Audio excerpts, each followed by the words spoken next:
Ainda me lembro exatamente do tom de azul que pintaram nas minhas paredes no dia seguinte à minha saída. Azul Sea Sky, o favorito da Ava. A mesma cor que apagou todos os traços da minha infância quando transformaram meu antigo quarto no estúdio particular de pilates dela. Você já tem 19 anos, Zoe, disse meu pai, sem sequer levantar os olhos do tablet. A Ava precisa de espaço para treinar. As competições nacionais estão chegando. Minha mãe já estava colocando minhas coisas em sacos de lixo pretos, não em caixas, mas em sacos, como se minha vida fosse apenas entulho a ser jogado fora. Minhas fitas das feiras de ciências, prêmios de AP, e manuais de Python estavam todos amassados no fundo, sob colantes e tapetes de yoga. Tudo sacrificado pela carreira fitness da minha irmã de 17 anos. Mas eu acabei de começar meu curso na UCLA, falei, atordoada. Vou para onde? Aquele quartinho no porão está vazio, respondeu minha mãe, enquanto tirava meus troféus de robótica das prateleiras. Ou então arranja um lugar. Você já é adulta, não é? Já adulta. Estava cursando engenharia da computação em tempo integral, trabalhando à noite numa food truck, e economizando tudo que podia para pagar a faculdade. Nos últimos 2 anos, silenciosamente exausta, ajudei a bancar a terapia esportiva da Ava, treinadores particulares e todas as taxas intermináveis de competição. Naquela noite, dormi no porão, cercada por traças e caixas com decorações de Natal empilhadas. Pelas frestas, dava para ouvir o treinador da Ava vibrando com ela lá em cima no que um dia foi meu quarto. Na manhã seguinte, liguei para a única pessoa que me fazia sentir vista, a tia Louise, irmã do meu avô. Vem ficar comigo, disse ela, sem nem pensar 2 vezes. Tem espaço no andar de cima, no antigo escritório do Harold. Eu adoraria ter companhia. Tia Louise sempre me enxergou. Enquanto meus pais celebravam cada novo feito fitness da Ava, ela via as horas silenciosas que eu passava programando, consertando o Wi-Fi dos vizinhos, criando aplicativos. Não falava muito, mas notava tudo. Você herdou o fogo dele, disse certa noite, enquanto estávamos sentadas na sala que virou meu refúgio, cercadas por antigos diagramas de engenharia e livros caixa cobertos de poeira. A Hold começou com um duplex. Ele só queria ajudar as pessoas a viver melhor. Ela então puxou um cofre metálico pesado debaixo da cama. Ele deixou isso no meu nome, mas queria que ficasse com você.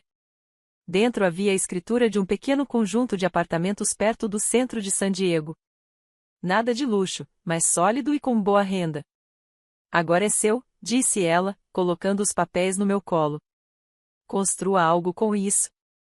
E eu construí. Fiz valer. Feater foi há 10 anos. 10 anos de noites mal dormidas e manhãs apressadas. 10 anos estudando direito imobiliário entre as aulas, negociando aluguéis nos intervalos do almoço, consertando encanamentos nos fins de semana. 10 anos transformando um prédio modesto em um portfólio imobiliário em constante crescimento. Primeiro foram 5 prédios, depois 10, até se tornar uma rede de imóveis de alto padrão em San Diego. Agora, aos 29 anos, eu observava tudo de trás do vidro espelhado do meu mais novo complexo de luxo, o Louise, nome dado em homenagem à mulher que primeiro acreditou em mim. Assisti em silêncio enquanto meus pais se sentavam, rígidos, na recepção do escritório de locação lá embaixo, preenchendo uma ficha de cadastro. Estavam menores do que eu me lembrava. A camisa polo cara do meu pai não escondia a curvatura dos ombros, e o colar de pérolas da minha mãe não conseguia camuflar o desespero por trás dos olhos.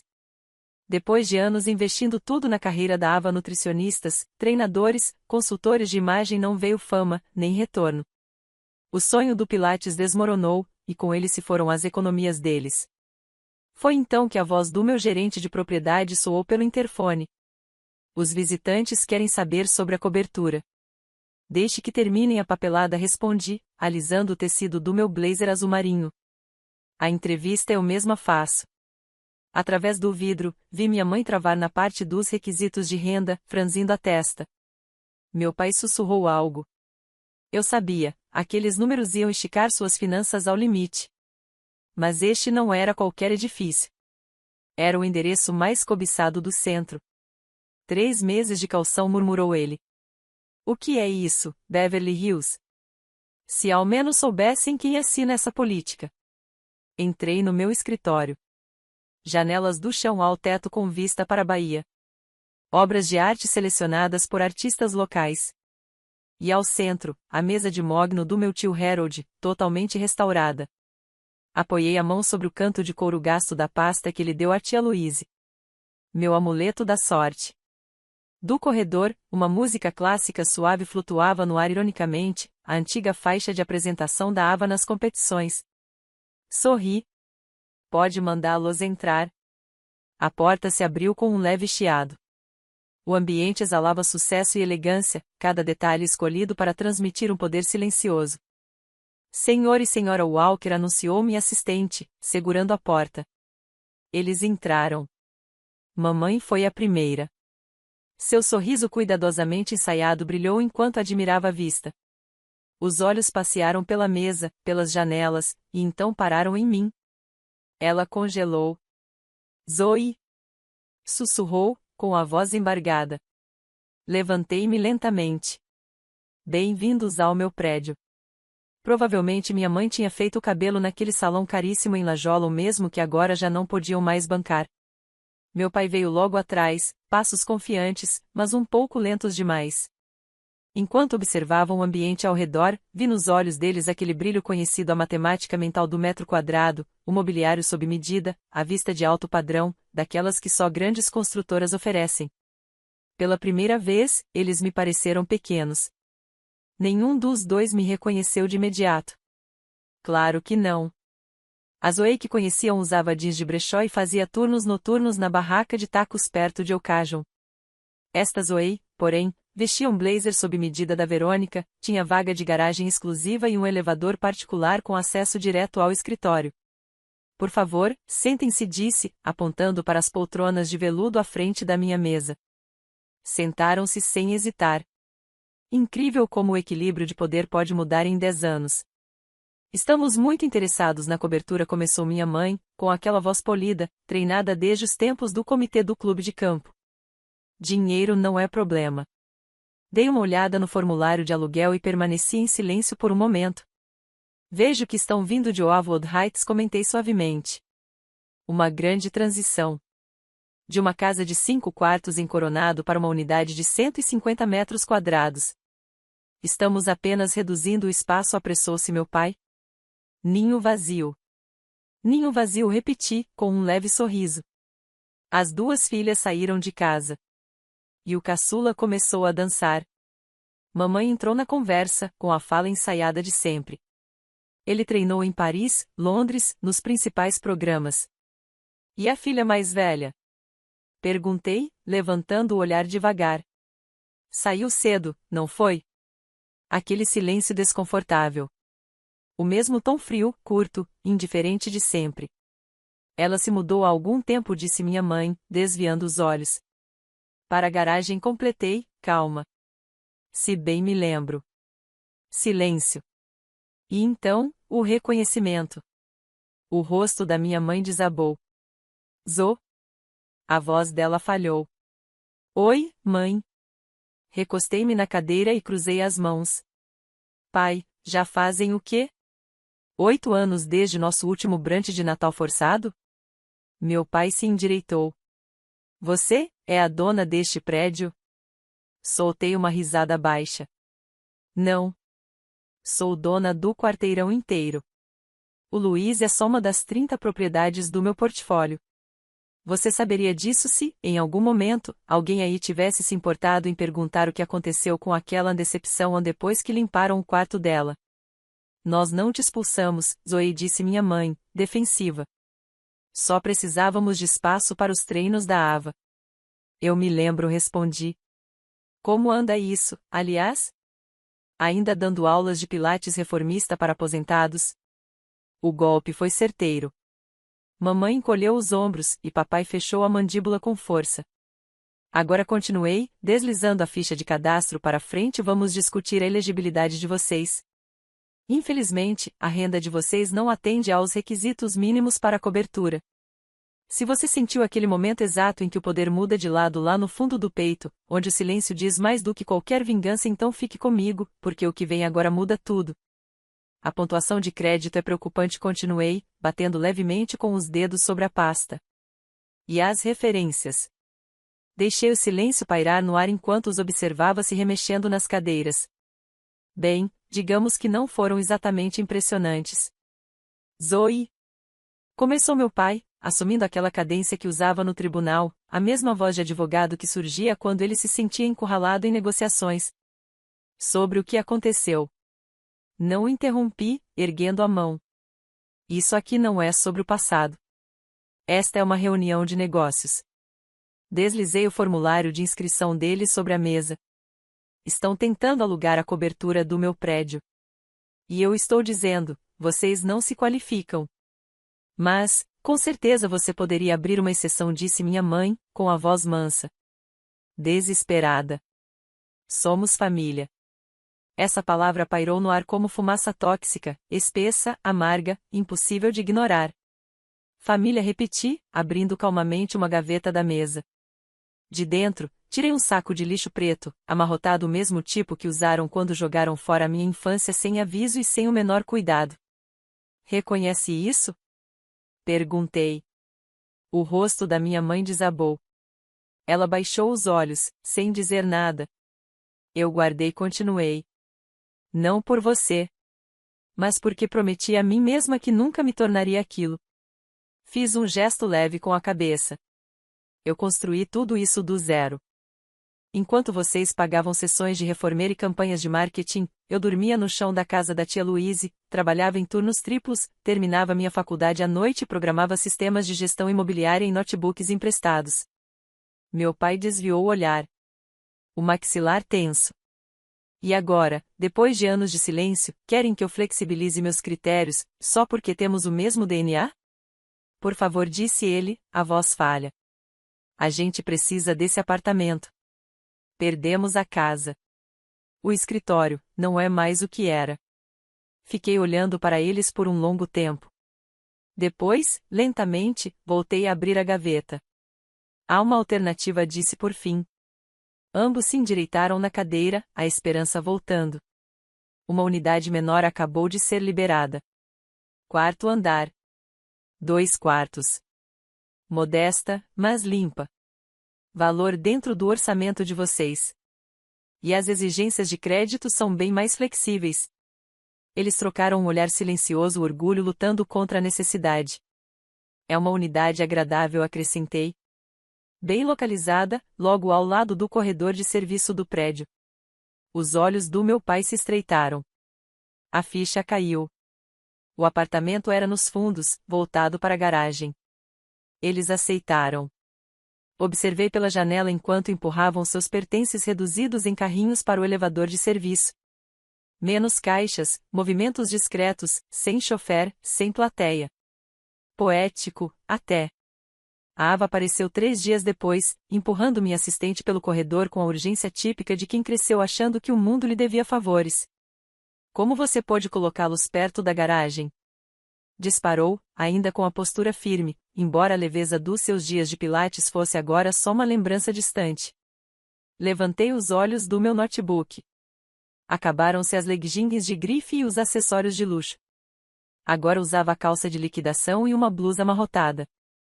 O coque impecável, digno de Instagram, havia dado lugar a um rabo de cavalo apressado. Oi, Ava disse calmamente. Ainda praticando no meu antigo quarto? Ela vacilou. Isso não é justo. Não foi justo, respondi, fechando o notebook. Assim como não foi justo quando drenaram meu dinheiro da faculdade para bancar sua carreira. Ou quando me mandaram dormir na garagem enquanto redecoravam meu quarto para acomodar seu reformer. Ela hesitou, olhando pro chão. Eu não pedi que fizessem isso, murmurou, mas a certeza na voz já não estava mais lá. Não mesmo.